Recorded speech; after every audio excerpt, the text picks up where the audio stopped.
courageuses. Vous êtes les uns et les autres des résistants.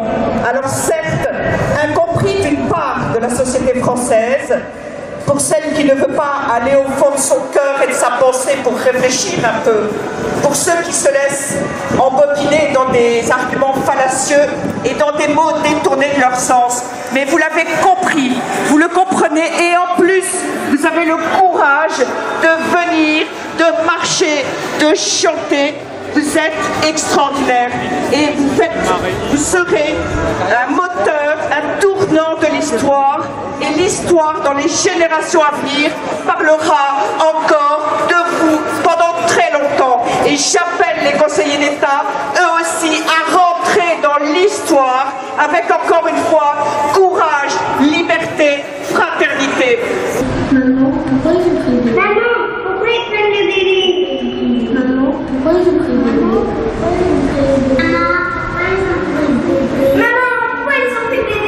Et retenez bien, vous êtes une leçon de résistance pour tous et qui un jour éclatera au grand jour pour tout le monde et encore une fois toutes les générations à venir. Merci à chacun de vous.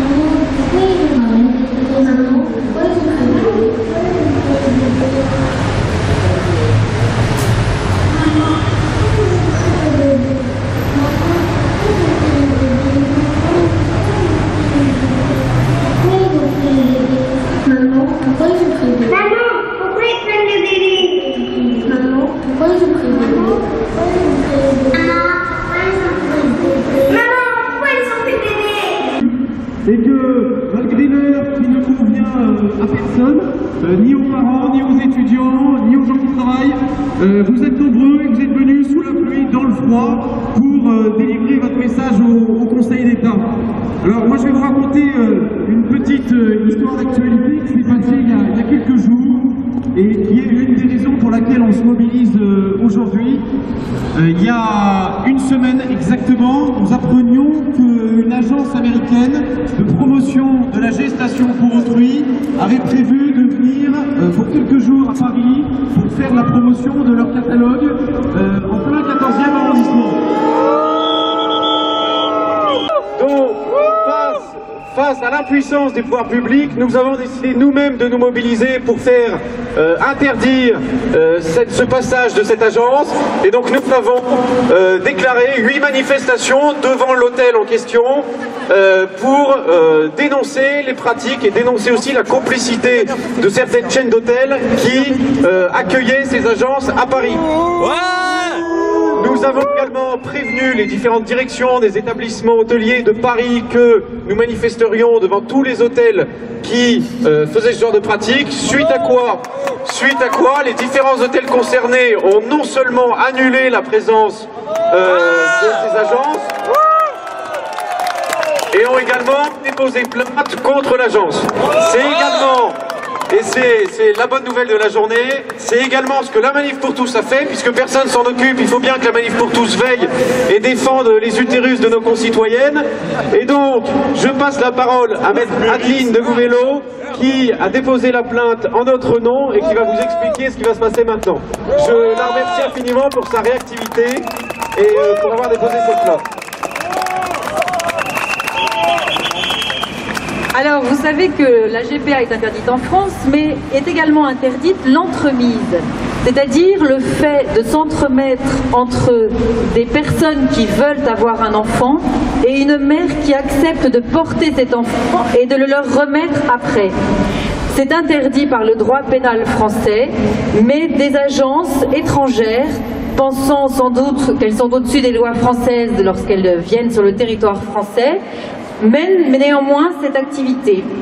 La Manif pour tous m'a donc demandé de déposer une plainte visant une agence étrangère qui non seulement vient en France pour faire signer des contrats de gestation pour autrui, mais a également un site en français, des réseaux sociaux en français, forcément les contrats sont signés en France, les paiements sont faits en France, donc ce sont autant d'éléments qui permettent de déterminer que le délit est soumis à la loi française et que ces agences peuvent être condamnées au titre de la loi française.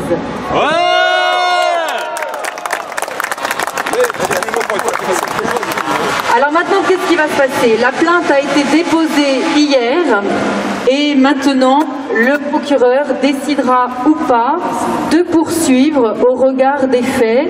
Il décidera ou pas de mener une enquête pour savoir exactement ce dont il s'agit, sachant qu'il y a des tas d'éléments très faciles à connaître, puisque en fait ces agences se vantent de leurs activités, se vantent d'avoir signé des contrats, se vantent des gestations pour autrui qu'elles vendent aux Français.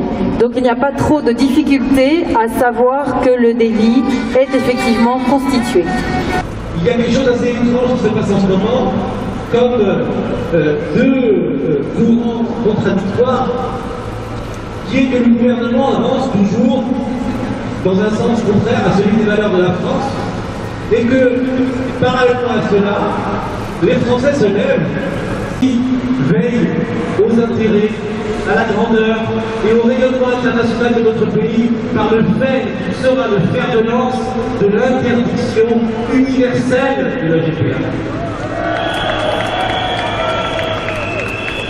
Et nous comptons encore pourquoi longtemps pour faire en sorte que le mouvement soit conduit dans l'intérêt supérieur de l'enfant, bien sûr, et de la France. Merci.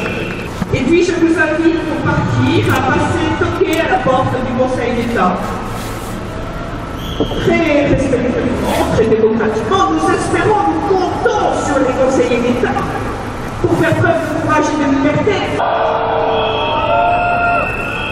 Est-ce que justement la France, qui est la patrie des droits de l'homme, a le droit d'être complice de ce crime? Je voudrais revenir avec vous sur un fait tout récent. La semaine dernière, Jean Leonetti, député, également rapporteur à la commission du droit, je ne me trompe pas, un personnage éminent, a déposé une proposition de loi pour dissuader ce qu'il convient de faire de manière très ferme sur la justice pour autrui. Sa proposition proposait de doubler les peines de prison et doubler les amendes en cas d'entremise ou de tentative de signature d'un contrat GPA, de signature de contrat GPA. Les peines qu'il proposait étaient malgré tout très faibles. Ce que nous avons envers nos valeurs, c'est la fidélité que nous avons et la loyauté que nous avons envers nous-mêmes. Ne plus entretenir cette idée que nous devons... Merci à tous de votre participation et de votre présence courageuse. Vous êtes les uns et les autres des résistants.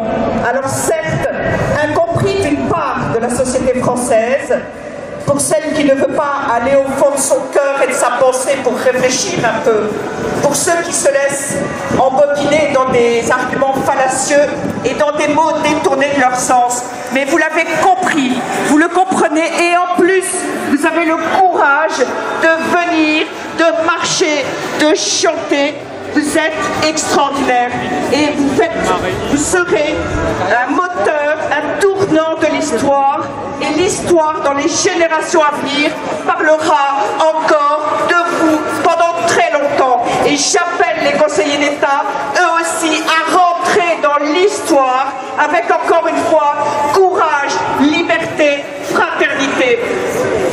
Je vais repasser la parole à Albéric, mais retenez bien, vous êtes une leçon de résistance pour tous et qui un jour éclatera au grand jour pour tout le monde et encore une fois toutes les générations à venir. Merci à chacun de vous. Merci Paris de vous être mobilisés malgré la pluie, malgré le froid. Autour de nous, en parlant aux chauffeurs de métro, en parlant aux chauffeurs de bus, en parlant à son boulanger, il faut que tout le monde soit au courant et il nous faut éveiller les consciences. Merci Paris!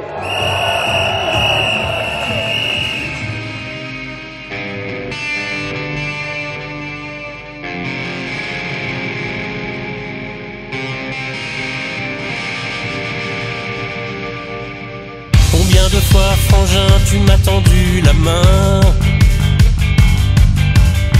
Combien de fois, frangin, tu as aimé les miens? Je bois jusqu'à la lie à ta fraternité.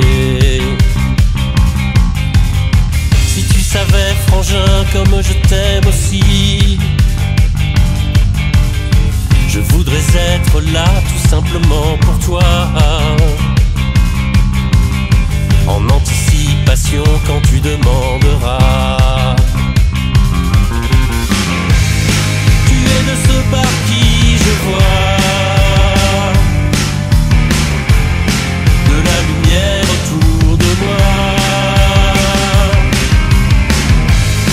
Tu es de ceux par qui je crois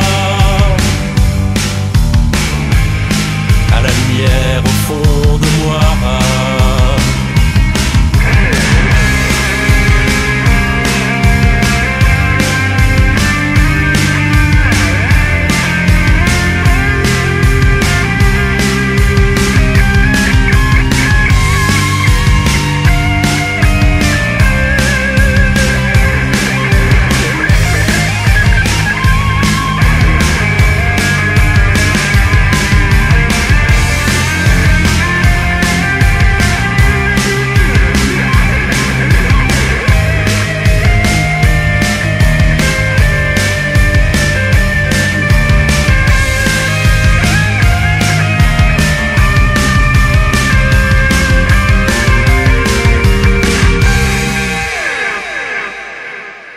Ton soleil en couleur illumine ma vie.